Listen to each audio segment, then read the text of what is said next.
కథ ఆకాష్ అలియాస్ ఆకాశం 10వ తరగతి ఫెయిల్ అయ్యి చదువును మానేసి తన కుటుంబంతో కలిసి ఒక నాన్ వెజ్ హోటల్ విజయవంతంగా నడుపుతుంటాడు. ఒకరోజు రాణి అనే డిగ్రీ చదువుకున్న అమ్మాయిని పెళ్లి చూపులకు చూసేందుకు అతని కుటుంబం వెళుతుంది. అక్కడ ఆకాశం చదువుకున్నట్టు అబద్ధం చెప్పి పెళ్లి ఒప్పించేస్తారు. కానీ ఆకాశం నిజం చెబుతాడు. ఆమె మనసు గెలుచుకుంటాడు. ఇద్దరూ ప్రేమలో పడతారు, పెళ్లి చేసుకుంటారు.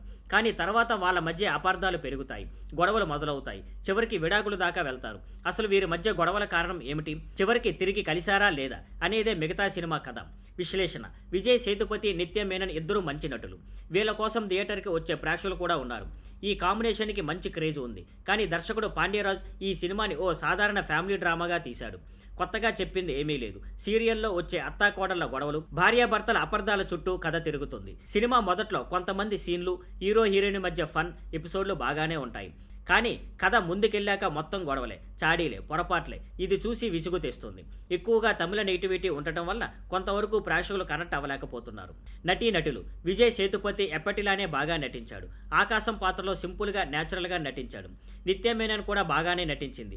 మధ్యలో తన లుక్ కొంచెం డిఫరెంట్గా అనిపించినా పాత్రకు అయితే సెట్ అయ్యింది. వీళ్ళిద్దరి కెమిస్ట్రీ బాగుంది. యోగి బాబు కామెడీగా కనిపించినా ఆశించినంతగా నవ్వించలేదు. మిగతా నటులు తన స్థాయిలో నటించారు.